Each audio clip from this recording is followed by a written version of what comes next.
Seemanchal news, खबरों की हकीकत, सच का आईना। नॉर्थ ईस्ट इंडिया की खास खबरें, पहाड़ों की हलचल, कोसी सीमांचल की तमाम खबरें। देखिए सीमांचल न्यूज, खबरों की हकीकत, सच का आईना।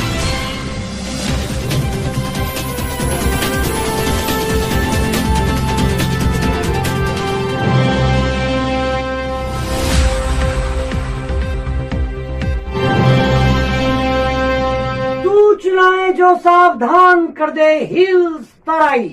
माउंट ड्वार्स मीडिया नेटवर्क में आपका स्वागत है। ताजा तरीन खबरों के साथ हाजिर हूं मैं आलोक सांडिल्य। आप देख रहे हैं खबरों की हकीकत सीमांचल।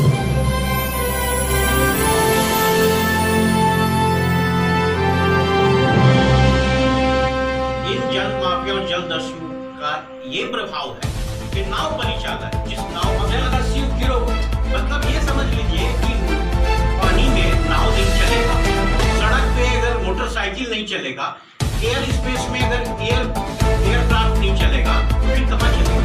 पानी में सदियों से मछुआरा या फिर गिट्टी का लोड अनलोड इस पार से उस पार, जिसमें लगभग 40,000 लोगों को रोजगार मिलता था। गिट्टी कटिहार से लेकर सीमांचल के एरिया में गिट्टी सस्ता मिलता था। नाव परिचालन किस आधार पे बंद करवाया गया, इसके पीछे क्या वजह है?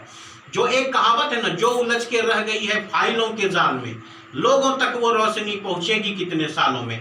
तो ये उसी का फायदा उठाया है ये जल दस्यु, जल माफिया, और नाव परिचालन बंद करवाया। नाव परिचालन आज स्टार्ट हो जाए तो लोग ओवरलोडिंग नहीं चलेगा। मत दबाओ आवाज हमारी और गूंजेंगे हम, इस कदर की सदियों को सुनाई देंगे हम। विक्टर जी क्रांति की बुलंद नाम है और मणिहारी की जनता उत्तेजित है। बहुप्रतीक्षित मांगे हैं उनकी, चाहे वो रोजगार से जुड़ी हुई हो या जीवन की सुरक्षा को लेकर जुड़ी हुई हो।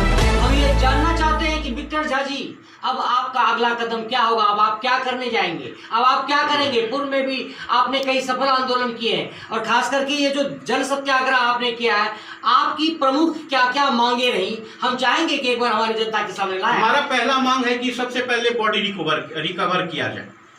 बॉडी रिकवर किया जाए, कितने लोग लापता है उसका बॉडी रिकवर किया जाए और उसको जुर्माना के एवज में 1 करोड़ रुपया और सरकारी नौकरी दिया जाए उनके परिजनों को। उसके बाद सीबीआई जांच हो कि इस पूरे घटनाक्रम में कौन कौन लोग संलिप्त हैं, जो कि पूरे घटना को दबाया गया। साथ ही साथ अब ये अनहोनी ना हो, ये जो गुंडा तंत्र है, ये जो लूट तंत्र है, ये जो भ्रष्ट तंत्र है, ये जो फेरी सेवा के नाम पे करोड़ों करोड़ रुपया डेली उगाही किया जा रहा है। सत्ता के शीर्ष नेताओं से लेकर प्रशासन के अंतिम पायदान पे दलाली करने वाले लोग जो मलाई खा रहे हैं, और इसमें सरकार का जो है राजस्व, अवैध खनन, इन तमाम लोग यहाँ पे बिहार में नीतीश जी लगाए हैं कि 14 चक्का नहीं चल सकता है, 16 चक्का नहीं लग सकता है। अरे भाई जाके देखिए 24 चक्का वाला ट्रक भी चल रहा है आपके इस अवैध खनन में। आप देखिए तो सही, मनिहारी सड़क पे खड़ा हो जाइए रात के 9 बजे से लेके 4 बजे सुबह तक। बहुत कुछ किया जाना है, पूरा बहुत कुछ किया जाना है, बहुत कुछ किया जाना है, और यह एक दिन की बात नहीं हो सकती। इसके पीछे एक मैराथन। बिहार सरकार से ये मांग करते हैं कि सबसे पहले आप एनडीआरएफ की टीम लगाए हैं और जो भी व्यवस्था करना हो कीजिए, क्योंकि वो जो ट्रक नीचे में है उस ट्रक के अंदर लाश पड़ा हुआ है। जो बॉडी है, परिजनों को कम से कम बॉडी दर्शन हो, बॉडी मिले, ताकि उसका जो अंत्येष्टि होता है, अंतिम क्रियाक्रम होता है, वो हो सके। दुर्घटना के तकरीबन उसके बाद 12 घंटे बीत गए हैं, अभी तक कोई रेस्क्यू टीम काम कर रही है। अब तो लगभग अब तो 24 घंटा कुछ देर के बाद बावजूद कोई रेस्क्यू टीम नहीं पहुंची। क्या हुआ नहीं हुआ किसी को मतलब नहीं। उसके बाद जनता पहला तो है कि बॉडी रिकवर हो, दूसरा जिसके साथ ये हादसा हुआ है उसके परिजनों को 1-1 करोड़ रुपया और एक सरकारी नौकरी दिया जाए ताकि उसका जीवन यापन हो सके। और तीसरा कि ये जो गोरख धंधा है, इस गोरख धंधा के पीछे कौन कौन है, सफेद पोशों को सीबीआई से जांच करवाया जाए कि इस पूरे घटनाक्रम में सीबीआई जांच हो कि सच क्या था और झूठ क्या था। और हम तो मांग ये भी करते हैं जो संचालक है, जो संवेदक है और उसके जो लोग हैं, उसके जो मुंशी है, मैनेजर है, तमाम लोगों का जो कॉल डिटेल निकाला जाए। मनिहारी गंगा हादसे की सीबीआई जांच की मांग। अभी अभी आपने विक्टर झा जी कह रहे हैं, विक्टर झा ने मांग की है कि मनिहारी गंगा हादसे की सीबीआई जांच की जाए।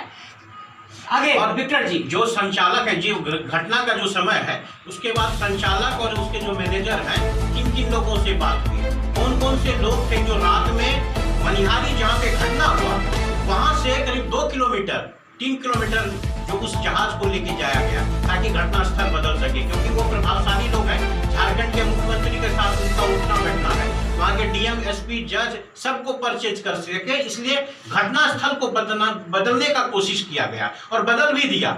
एफआईआर पहले झारखंड में किया जा रहा था, लेकिन कुछ लोगों का कहना है कि नहीं, कि बहुत दबाव के बाद अभी अब ये जो एफआईआर होगा वो मनिहारी थाने में होगा। लेकिन हम ये पूछना चाहते हैं, इतनी बड़ी घटना के बाद जो इतना बड़ा साजिश हुआ कि घटना स्थल को बदल दिया गया, साहब ये बताया जा रहा है कि इसमें कौन कौन लोग थे, हुई, कौन कौन लोग थे, और इसमें ये जांच का विषय है। इसमें सीबीआई से जांच करवाया जाए कि कौन कौन लोग थे। जो संवेदक हैं उसका सीडीआर निकाला जाए, उस कॉल डिटेल निकाला जाए, जो मैनेजर है उसका निकाला जाए कि उसने इस घटने के बाद कौन कौन से प्रशासनिक और राजनीतिक रसूख वाले को मैनेज किया और इस घटना को लिपापोती किया। इस मामले में और आपको एक मजेदार बात बताऊं, कुछ दिन पहले देखे होंगे, कुछ दिन क्या ये अक्सर देखा जाता है, हर पिकनिक मनाने के लिए कटिहार के डीएम हो, एसपी हो, मनिहारी के एसडीओ हो, मनिहारी के हेमंत सोरेन तक चले जाते जी। 1 मिनट, एक सवाल के लिए टाइम लेंगे सिर्फ आपसे।